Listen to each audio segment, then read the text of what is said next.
lasting impact on our community.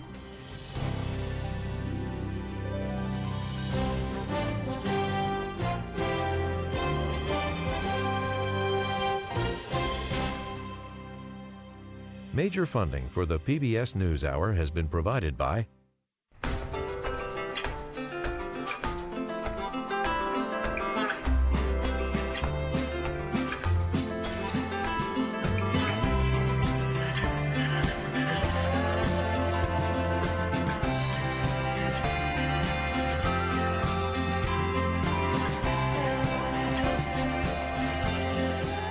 moving our economy for 160 years. BNSF, the engine that connects us.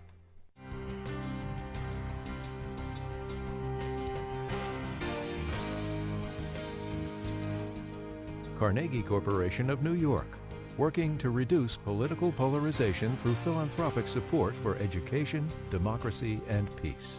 More information at carnegie.org. And with the ongoing support of these individuals and institutions.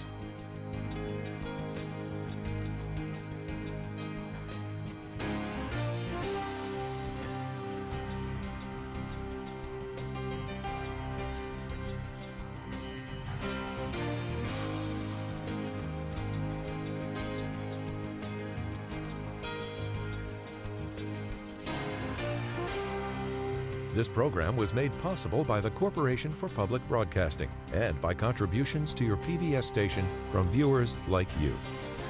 Thank you. Welcome to the NewsHour. President Biden announced today that he's commuting the prison sentences of some 1,500 people and issuing pardons to 39 others convicted of nonviolent crimes. That marks the largest number of commutations by a president in a single day. As the president has said before, America was founded on the premise of second chances. For far too long, our criminal justice system has closed doors of opportunity for too many people who should have the chance to once again participate in daily life and contribute to their communities.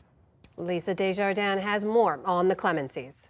Amna and Jeff, most of the people affected by this clemency grant have been serving sentences under home confinement, thanks to provision put in place during the COVID epidemic. Now their sentences have been commuted. In addition, 39 people have had their convictions fully pardoned, all for nonviolent offenses, including drug offenses.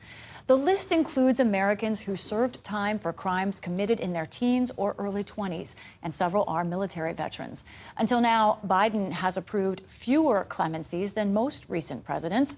Mark Osler is a professor at the University of St. Thomas School of Law in Minneapolis, an expert on presidential clemency, and he joins us now for a deeper dive. Mark, thank you so much. Clemency is a unique power of presidents. And to start, I just want to go over terms, remind our audience what we're talking about. A pardon is something that forgives a crime and allows that person to regain some status, including the ability to vote, commutations, reduce penalties, including jail time or sometimes fines, but they don't change their status. You said this is a big day, including for one of your clients, who is one of those who was pardoned. To help us understand this group, can you talk about her and what this pardon means?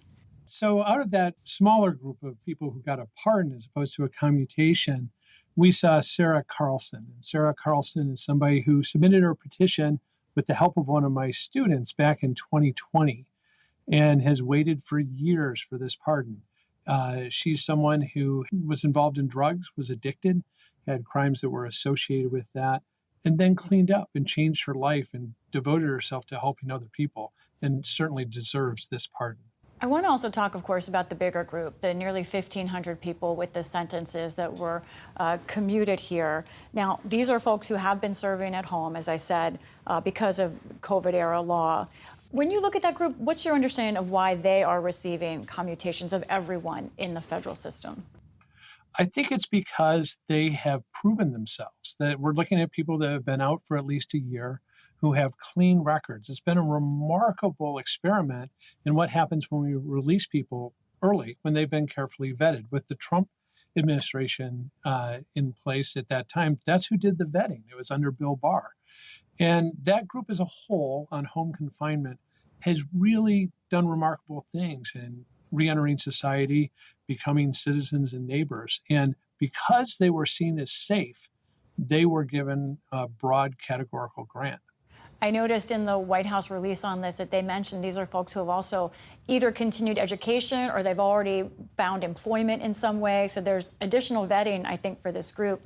But there are some Republicans specifically who are critical about this and have been. For example, Senator Marsha Blackburn of Tennessee put out this tweet a year ago saying that COVID was over and she thought this policy of home confinement should have ended. How do you respond to that criticism that this is really a haphazard circumstance related to something outside the justice system, but instead to a pandemic? And really, this isn't a group that should be considered in this way. Well, it's also the nature of clemency that we're supposed to seek out the people who have rehabilitated themselves, who can live safely amongst us and contribute something. The fact that COVID accelerated that process is all to the good. There's no reason to have these people locked up. And frankly, they're a fraction of the group in whole who shouldn't be locked up. And let's talk about that, because you and I have talked before about this, that President Biden has had up till now fewer grants of clemency than most recent presidents. He did grant a pardon to his son last week. We talked about that. After this, after today, where do you think Biden's legacy and record stands in this area? What are your expectations? Yeah, well, his legacy right now is that he's approached clemency in a way that's resulting in grants that are wide but shallow. And by that, I mean, there's a lot of people, but they didn't get a huge amount of benefit. You know, these were people who were already out. And if you contrast that, for example, with what President Obama did, his was deep. He was granting commutations of sentence to people who were doing life in prison without parole. And so right now, his legacy is someone who is skimming the easy cases off the surface. But that can change. There's still weeks left, and there's a whole bunch of people who are deserving. One thing that we've seen is that he's granted clemency to a lot of people who didn't petition for clemency, while largely ignoring the people who did. Now, Sarah Carlson was someone who did in that handful of pardons today, but there's hundreds and hundreds and hundreds of other people, and there's reason to think they have positive recommendations from the pardon attorney who he could grant as well, and he should. Mark Osler with the University of St. Thomas. Thank you so much for joining us. You're welcome.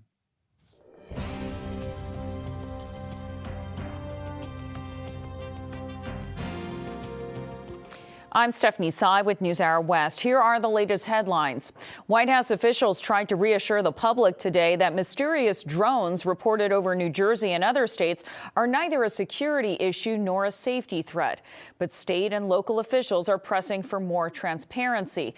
And Senator Richard Blumenthal of Connecticut went so far as to suggest shooting some down if necessary.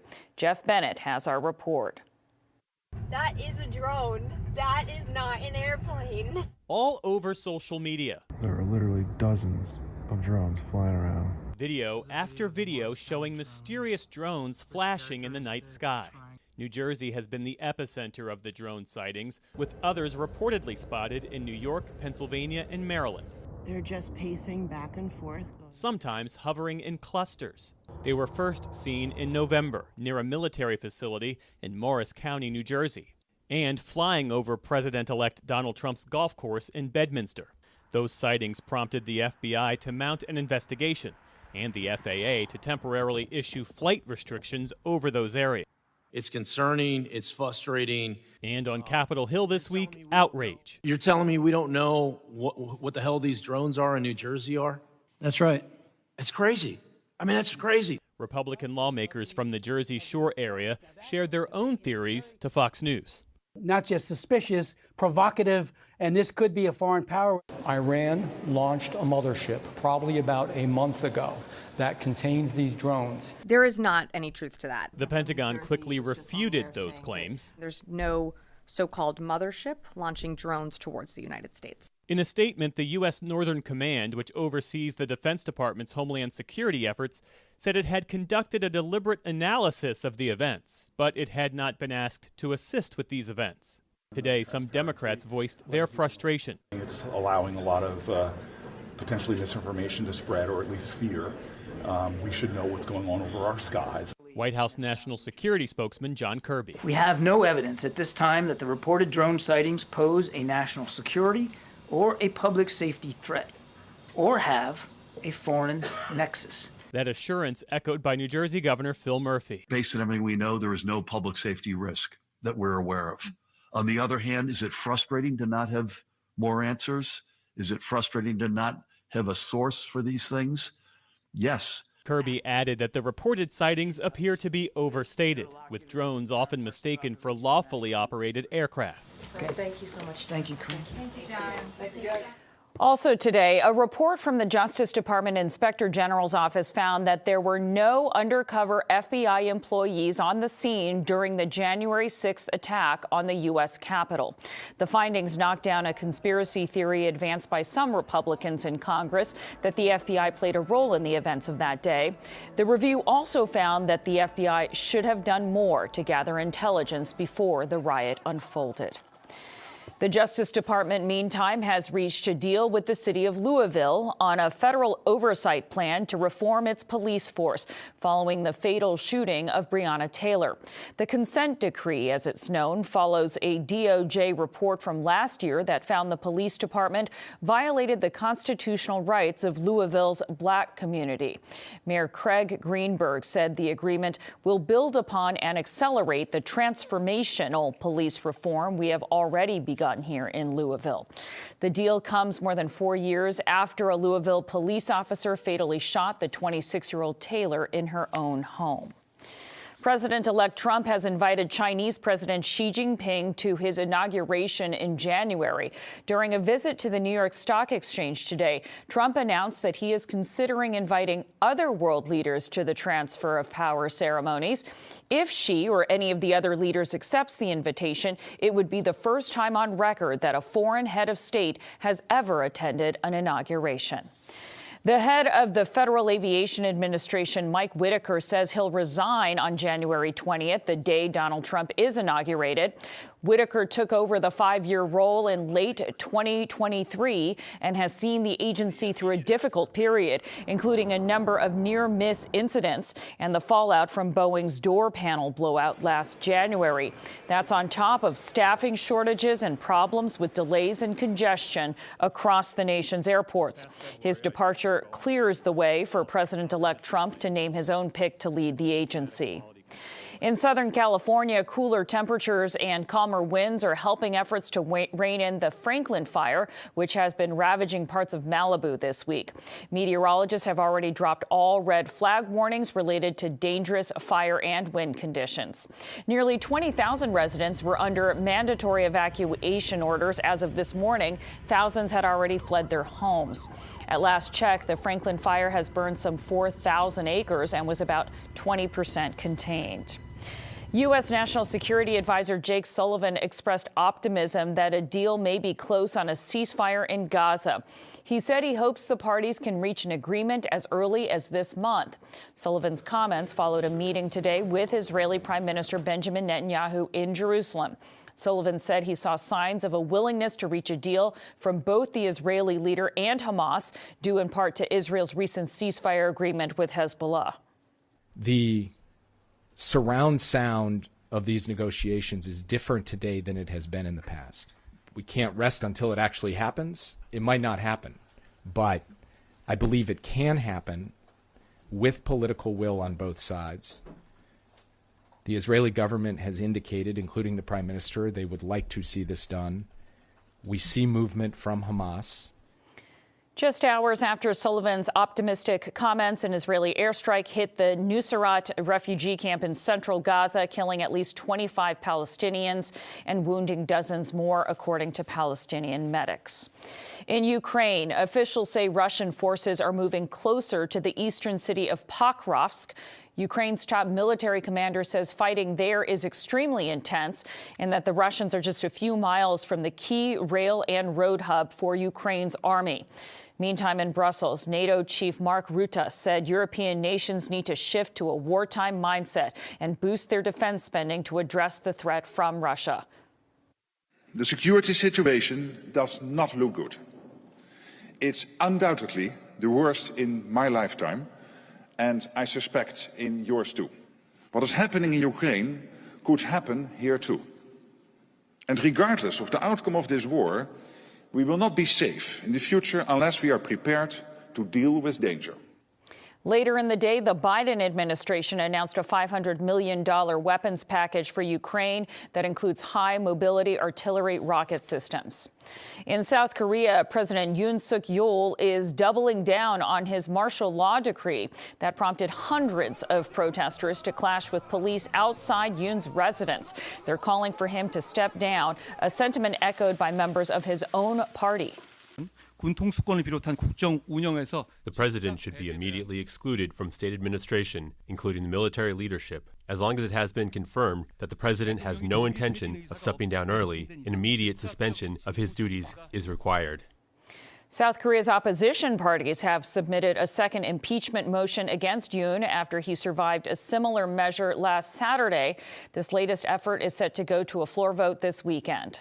Still to come on the NewsHour, freed prisoners in Syria recount the horrors they faced under the Assad regime. The Secretary of Defense nominee's controversial religious views and how that could affect the U.S. military.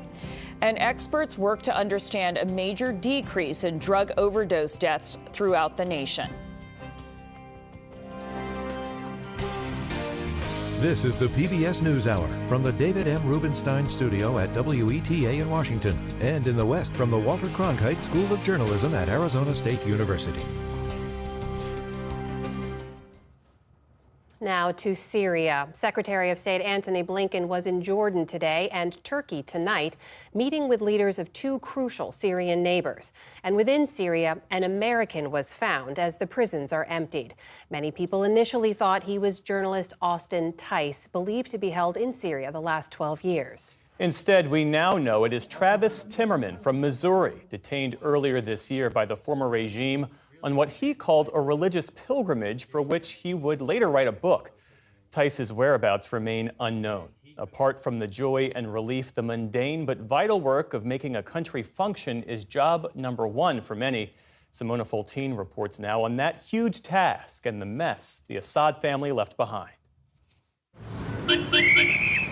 Outside Syria's central bank, a new police unit is in charge. Almost overnight, Syria's security institutions have melted away, from the feared intelligence agencies down to the traffic police. Abbas Sheikh is from Idlib, the northern province from where the rebels launched their lightning offensive. The liberation happened Sunday morning. We arrived from Idlib in the afternoon and immediately took over to protect the public and private facilities, to protect the people, to facilitate things, and to receive the people's complaints. Days after Bashar al-Assad's overthrow, the capital appears to be functioning. Streets are getting busier by the day. Shops and government institutions are slowly returning to work. The opposition has taken over government institutions in the capital, Damascus, and has begun the task of governing the country, using its experience in Idlib as a blueprint. But administrating a whole country, as opposed to a province, is quite a different matter, and it remains to be seen how easily it can be scaled. In front of the municipality, Assad's picture lies on the floor for passers-by to step on. Fighters from the leading rebel faction, Hayat Tahrir al-Sham, or HTS, guard the building. Inside, we meet Syria's newly minted Deputy Minister of Local Administrations, in charge of providing services across the country. Mohammed Yasser Ghazal is also the acting governor of Damascus province. So I'm Syrian from Aleppo. I'm civil engineer. Then I've worked in Saudi Arabia for 2 years.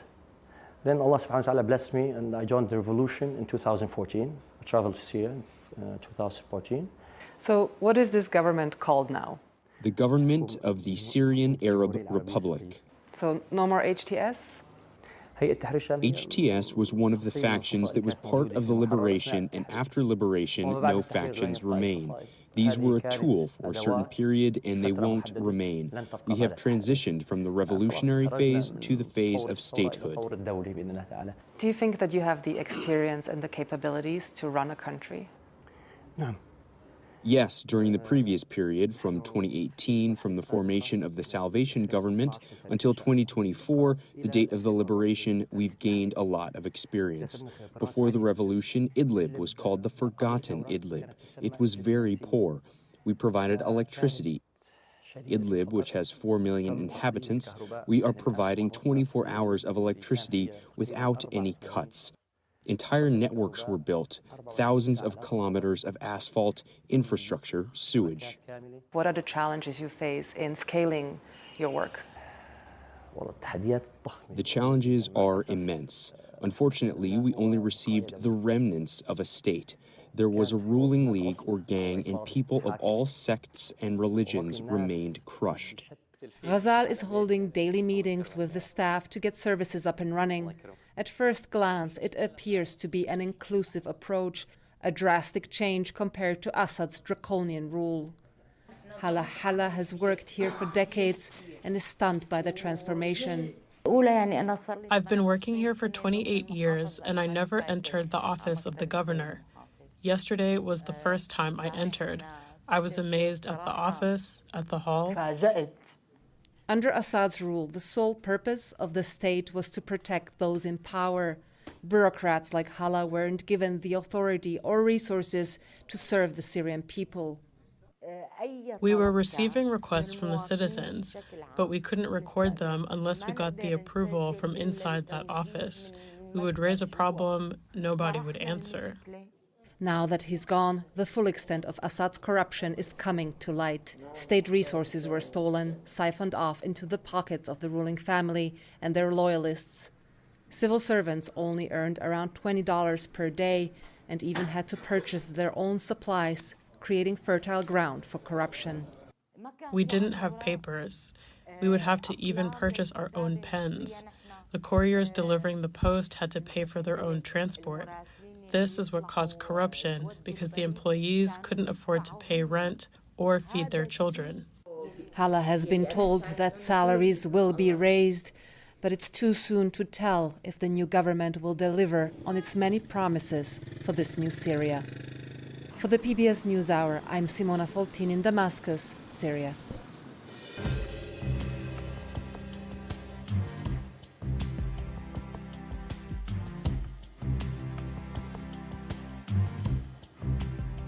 The Assad legacy is one of horror. Hundreds of thousands dead, millions displaced or in exile.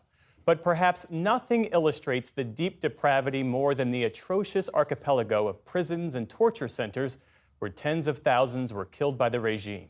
Special correspondent Leila Molana Allen takes us inside some of these now liberated hells on earth as Syrians search for answers and for their loved ones. And a warning, this story contains many images and accounts of violence. The word that has struck terror into the hearts of every Syrian for decades. Sednaya. A black hole of pain and abuse where tens of thousands disappeared. Few ever emerged again. But now, those who feared these walls have breached them, desperately searching for survivors of deposed President Bashar al-Assad's nightmarish Damascus prison. A sudden swarm. They've heard a sound. This group of family members and fighters have found a steel wall, and they think they can hear voices behind it. They're searching now, trying to break through to see if there may be any prisoners behind it still alive. Rescue crews have been searching the vast mountain compound for days, following rumors of a network of hidden cells underground. Pounding through layers of concrete, they found nothing. But with tens of thousands more detainees still missing, these families are holding on to that fading hope. And everyone here is determined to leave no stone unturned. Outside, more crowds and pleading faces. Malak's 16-year-old son was taken 7 years ago. She never heard from him again, but the government told her he was alive in jail. What was his crime? He was 17. He missed out on his childhood, and I didn't get to see him grow up. He is the sweetest young man. Like so many here, she says her son did nothing to deserve this. She was never told why he was imprisoned. When Sednaya was broken open last weekend, she jumped on a bus from her home far in the north. For 3 days, she has sat here in the freezing cold with other gathered mothers, waiting. I don't want anything except my son. My heart is telling me that my son is here, like he's calling for me. Mama.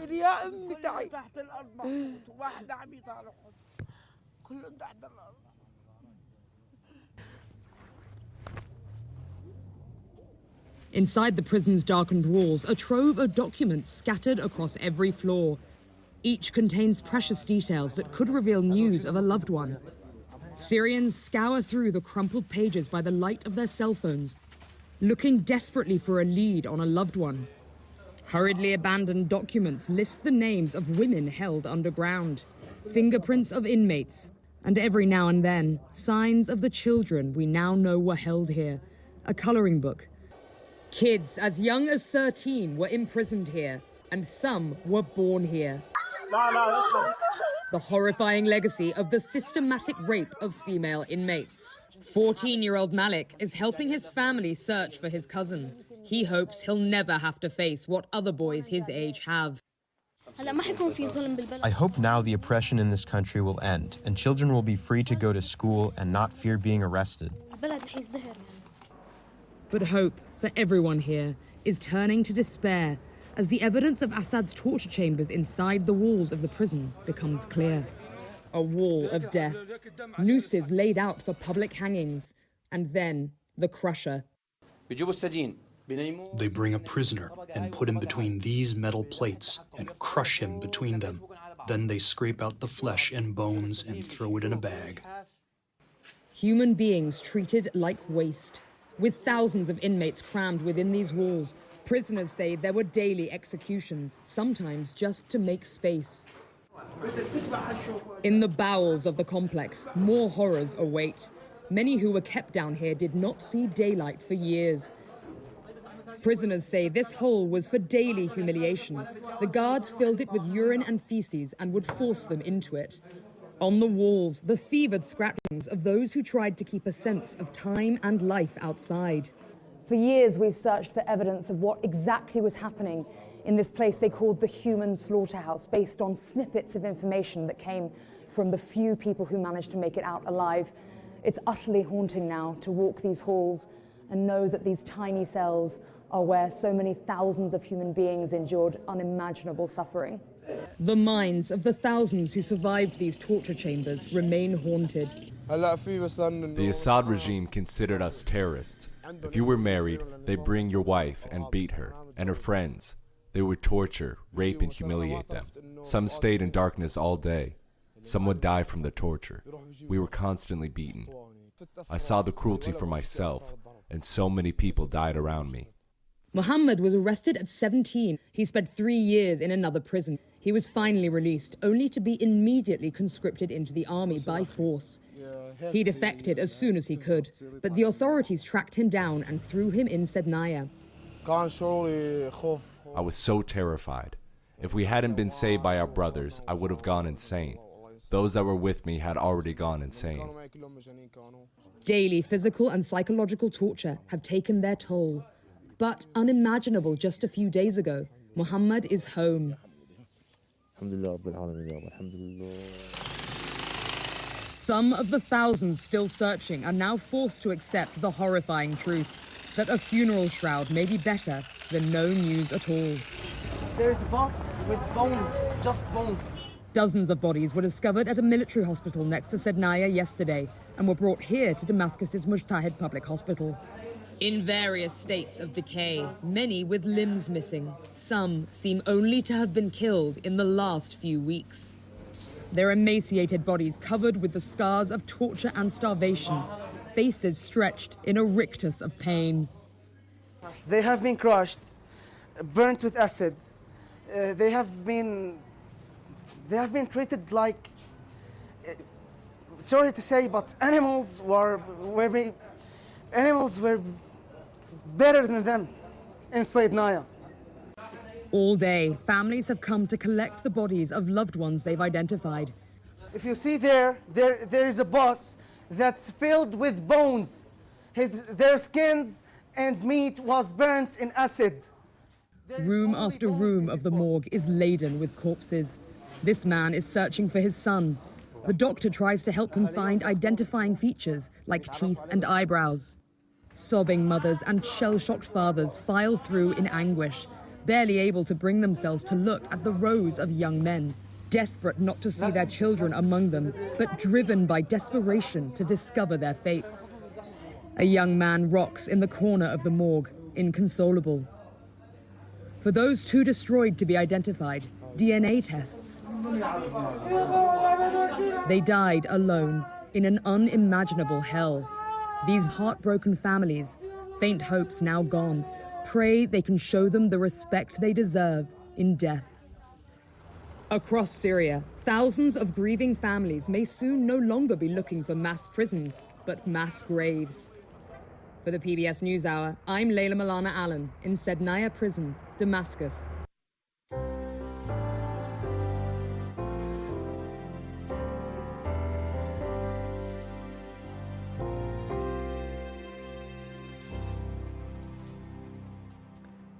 President-elect Donald Trump's nominee for Secretary of Defense, Pete Hegseth, continued to press his case on Capitol Hill today, meeting with his first Democratic senator, Pennsylvania's John Fetterman.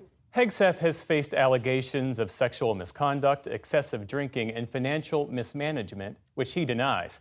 Laura Barone-Lopez is here now to discuss something else that's drawn scrutiny, the influence of Hegseth's religious beliefs.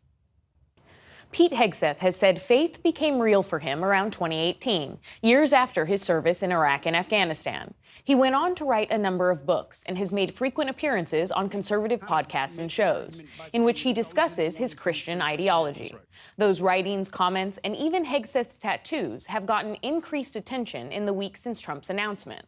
For more on what's known about Hegseth's beliefs and how they may influence his leadership at the Pentagon, we're joined by Brad Onishi, who studies religious extremism and co-hosts the podcast Straight White American Jesus.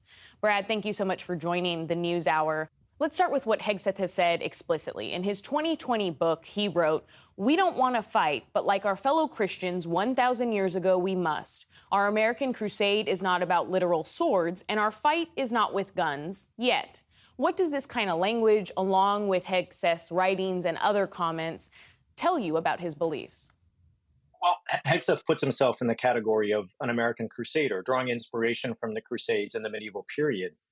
But many Christians don't see the Crusades as a high point in the Christian tradition. What we do know is that those who don the crusader identity, those who use its symbology and its stories as inspiration, are often part of white nationalist and Christian nationalist movements, and in tragic cases, have waged holy war themselves. Anders Breivik referenced the Knights Templar in his act of terrorism. The Christchurch shooter emblazoned crusader symbology on his weapons. So the use of these symbols for many Christians is alarming, and yet these are the ones that Hegseth has chosen as his understanding of where Christians stand today. Let's talk about some of those symbols. A lot of attention has been paid to Hegseth's tattoos. A Deus Vult one that has been adopted by white supremacists, a Jerusalem cross tattoo, and those were flagged by a fellow National Guardsman, which then led to Hegseth being pulled from protecting President Biden's inauguration in 2021. Tell us about those tattoos and what they symbolize. Well, those tattoos are, again, symbols that are used by white Christian nationalists. Those who have adopted these crusader images really see themselves as at war with those trying to take down American Christianity and Western civilization at large. That means members of the LGBTQ community. That means trans people. That means those who don't see themselves as part of a Christian society. There's a temptation, I think, to write off Hegseth's tattoos as just an expression of his faith, or to say they're no big deal. But we just talked about him as donning a crusader identity. And as somebody who's a former minister, somebody who has been studying Christianity for 2 decades now as a scholar, I can tell you there are thousands of symbols and sayings and icons that Christian people use to express their spirituality on their bodies, in their homes, and in public. There are expressions of faith and peace, of love and forgiveness, but those are clearly not the ones Hegseth has chosen. President-elect Trump's transition team did not respond to requests for comment about Hegseth and his beliefs, but Hegseth and others have said that those tattoos are ones that a number of veterans have. They've also argued that his Christian beliefs are not extremist. How do you respond to that? Well, what I would say is that the evidence shows us that those who don those tattoos are prone to take part in extremist communities. It can be hard to pin intentionality on people. But when somebody says that they think we should fight like we're in a modern day crusade, and then they don the symbols of that crusade, I think we should take them seriously. I also want to ask you about the specific church that Hegseth has attended in Tennessee. It's part of a denomination founded by Doug Wilson, a pastor in Moscow, Idaho. What beliefs does that denomination promote, and why are they significant? Doug Wilson is a firebrand pastor and theologian. He is somebody who reaches millions of people through his podcast, through his writings, through the schools that he's founded, and the denomination of which Pete Hegseth Church is a part. Wilson is known for radical beliefs about gender. He doesn't believe that women should have any authority in the home or in society, much less the church. He has said that the time of enslavement in this country was a time of harmony between the races. If you don't share the same hymn book as Wilson, then you can't be mayor. If you're a Hindu or Muslim, you simply can't hold any kind of authority in our public square. Hegseth not only attends a church that is part of Wilson's denomination, but he's claimed Wilson as a kind of spiritual mentor. So if we have Wilson saying that non-Christians shouldn't hold positions of leadership, and Hegseth claiming him as a spiritual mentor, it makes me wonder that if Hegseth is Secretary of Defense, can the non-Christian, the Muslim, the Hindu, the agnostic, or the atheist in our armed services rise the ranks to positions of authority? Can they be captain? Can they be sergeant? How will they be understood in the context of service under Hegseth's leadership? On that big picture, if Hegseth is ultimately confirmed to lead the Pentagon, he's railed against diversity in the military, but taken all together, what do you think it means if he ultimately is atop the Department of Defense? I think it means a lot. I think that one thing we need to get straight is our armed services are one of the most diverse institutions we have in the country. And so to rail against diversity is to enter a context in which we have one of the most diverse services our nation has to offer. But I think additionally, Hegseth is symbolic. Hegseth represents a U.S. military envisioned as a vehicle for holy war. He's claimed to be a Christian crusader, and that seems to be the kind of mentality he wants to implement as a leader. I think additionally, Hegseth is your pick if you want to radicalize our military. Hegseth has said in his writings that he believes there are enemies within our own country, those who are trying to destroy the country from within our borders. If you want to be the kind of president who uses the Insurrection Act to call the military against uprisings in American cities, to use military force against protesters, Hegseth is the man for the job. And he will do so believing that he's not waging some kind of brutal criminal act, but instead a holy war against the infidels within America's city gates. Brad Onishi, thank you for your time. Thank you.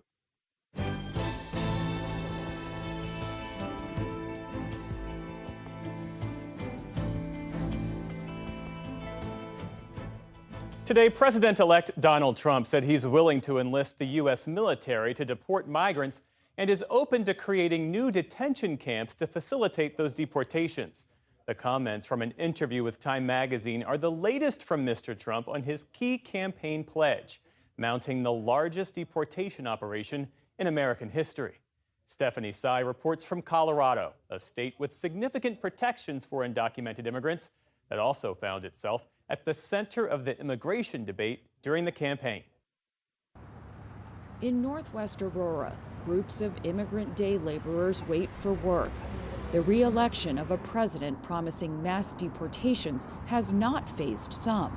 This young man immigrated from Guatemala 9 years ago. I don't think it's going to be anything. He says he's only going to deport those who are carrying out crimes. Others, like this man from Mauritania, say Trump's election has sparked his fears of deportation. The recently arrived asylum seeker asked to remain anonymous. If we go back there, it's prison or death. I'm really scared. It keeps me up at night. If I'm returned, I don't know where I'll go. I know that I will be in trouble. That's a sentiment Mateos Alvarez has heard a lot over the last month. There is concern around mass deportation naturally, and especially for those in this community across the board, because it's very diverse here, lower income. Lots of folks coming and living here now. This is their second home from all over the world. Alvarez runs the Aurora Economic Opportunity Coalition, one of several nonprofits that sprung into action in 2022 when tens of thousands of migrants began to arrive in Colorado. We are in a community that doesn't have a lot of resources, and it was very overwhelming for us in Aurora, but we've done a great job to get folks moving into the different pathways, work authorization when it comes to asylee applications, and on and on and on.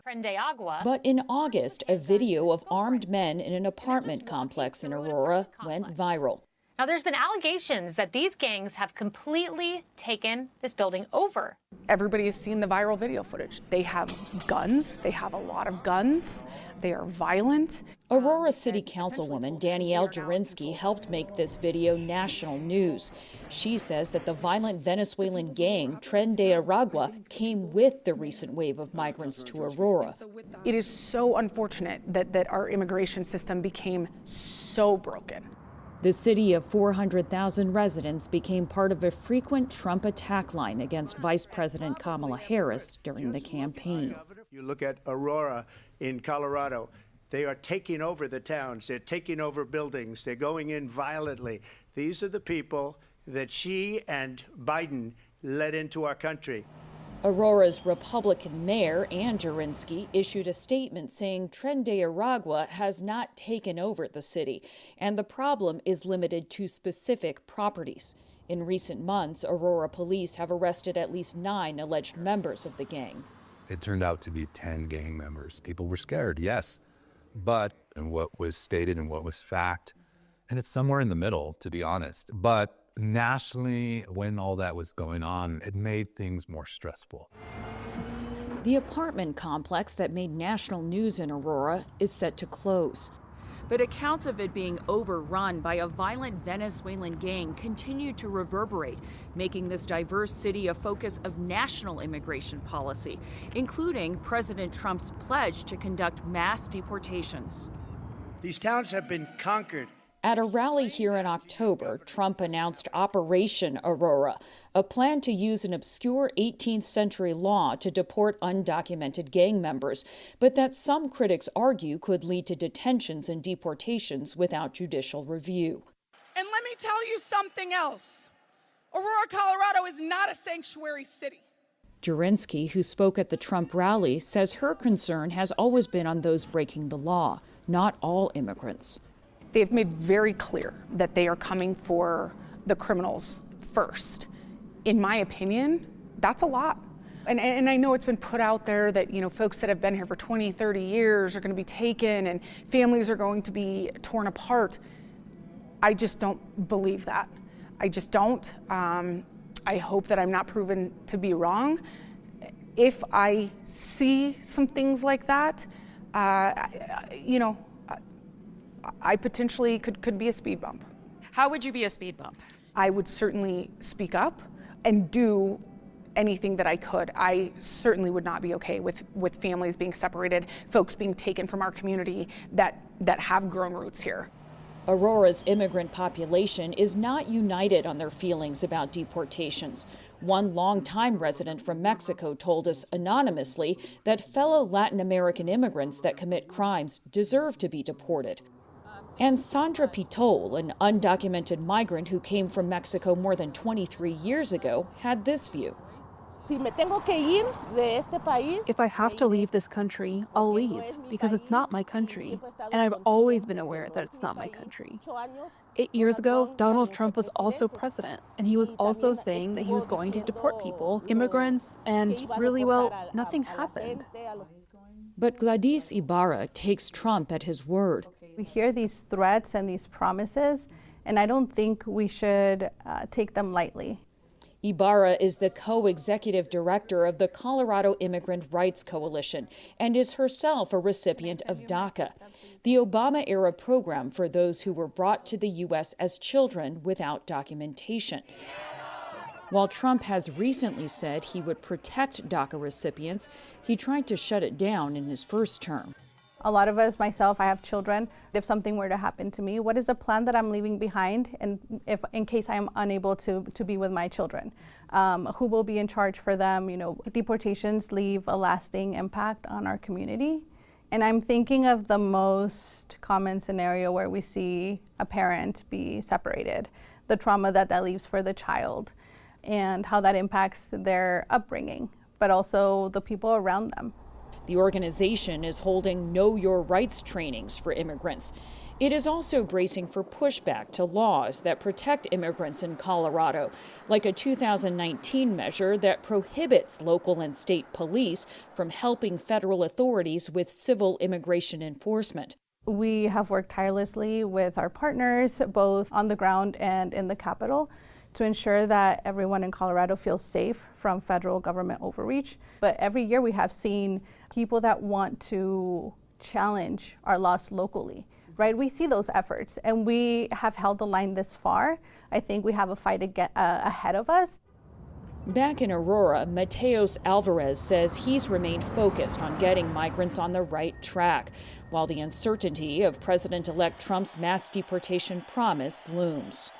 Right now, we don't have much to go on other than that kind of slogan. But for us, we are trying to be proactive and put people to work, become independent, follow the rules. Doing that allows us to bring hope to the many who came here for whatever reason that they came here. Hope that some fear will soon be out of reach. For the PBS NewsHour, I'm Stephanie Tsai in Aurora, Colorado.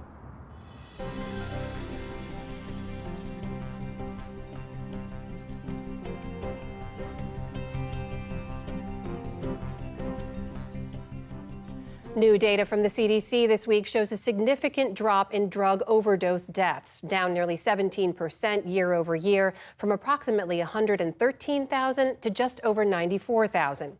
It's a rare bit of good news after decades of rising fatalities. Nationwide, overdose deaths have nearly quadrupled since 2002 and spiked to record highs during the pandemic.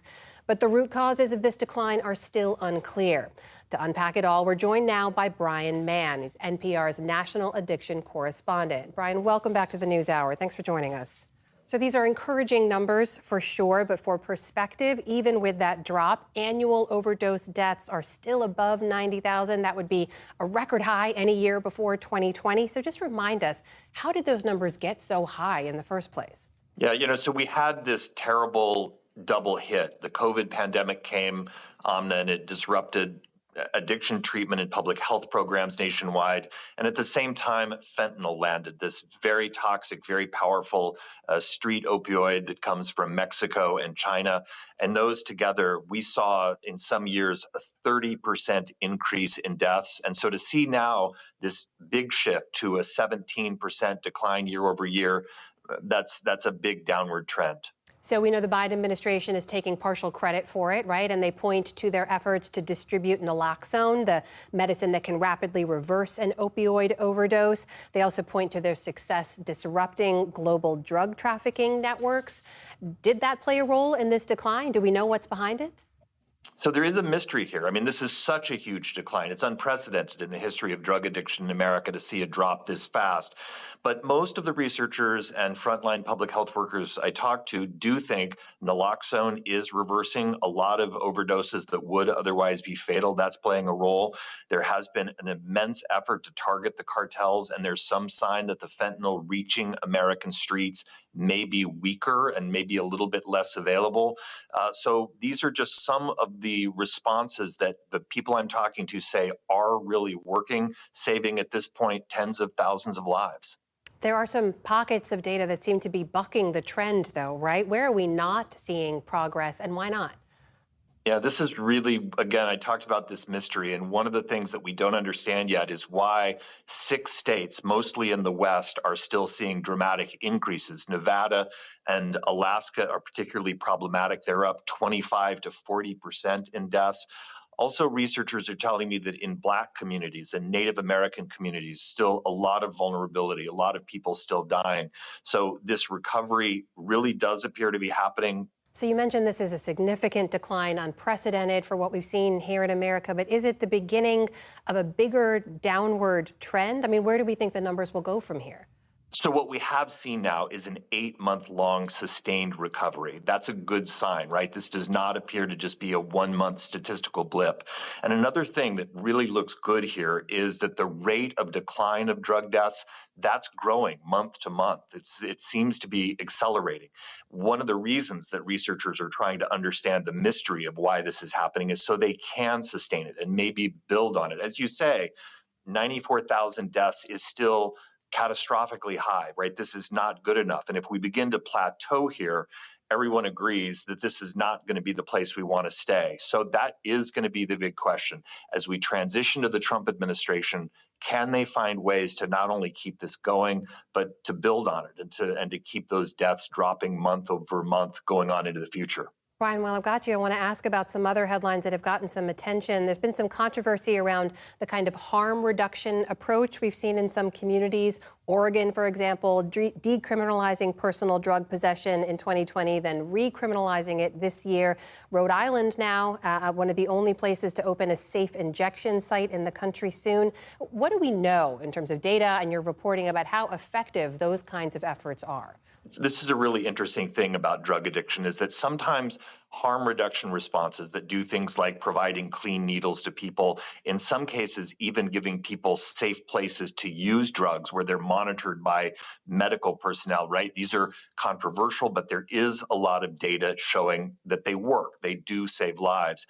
Here's the problem. They also can lead to community problems. There are places where people worry about crime. They worry about people doing drugs in their neighborhoods. And so one of the tensions that a lot of communities from Portland, Oregon to Seattle, Washington, right across the country, what they're wrestling with is trying to find ways to provide those harm reduction services, which have a pretty good track record saving lives, but doing it in a way that also deals with that crime issue and with that public safety issue. That's Brian Mann, NPR's national addiction correspondent, joining us tonight. Brian, thank you. Good to speak with you. Thanks.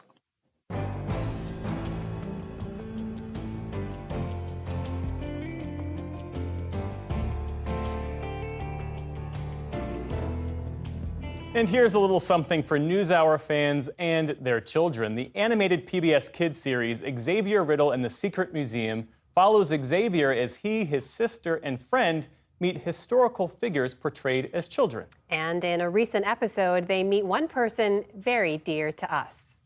So this is New York State in 1964.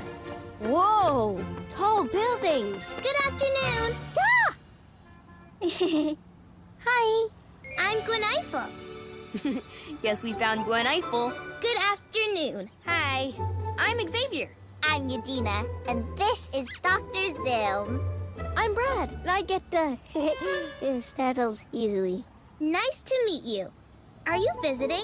How did you know? I heard you say. So this is New York State in 1964, which doesn't sound like something a person who's from New York or 1964 would say. But I didn't know for sure, so I asked. Asking questions is a great way to get information. Excellent point. Are you visiting too? No, my family moved here a while ago. We move around a lot. So, I like asking questions to learn more about each new place and about the new people I meet. When I have a lot of questions, I write them down to remember later. The cards from the Secret Museum. Okay, I gotta ask, why does it say peas and gravy? I guess I was thinking about food. New on the menu, rice pudding, free samples. Come and try some. Ooh. Anyone else hungry? Rice pudding? What is that? It sounds weird and looks weird. It's no cheese and grape jelly sandwich, that's for sure. It's no peas and gravy either. But I am curious to learn more. And asking questions is a great way to get information. Always asking questions. Gwen, we miss you so. Well, you can watch that full episode of Xavier Riddle and the Secret Museum right now. That's on the PBS Kids video app or on your local PBS station. Check your local listings. And that is the NewsHour for tonight. I'm Amna Nawaz. And I'm Jeff Bennett. For all of us here at the PBS NewsHour, thanks for spending part of your evening with us. Major funding for the PBS NewsHour has been provided by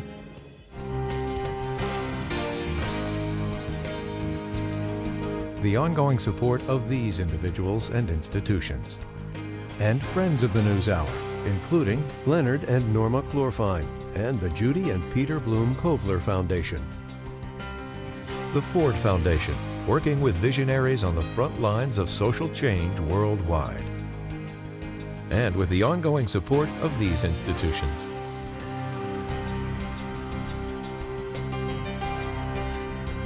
And friends of the NewsHour.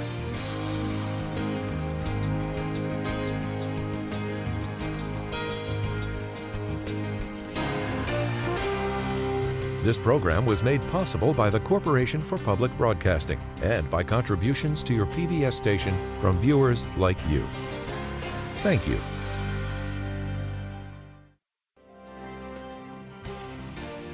This is PBS NewsHour West from the David M. Rubenstein studio at WETA in Washington and from our bureau at the Walter Cronkite School of Journalism at Arizona State University.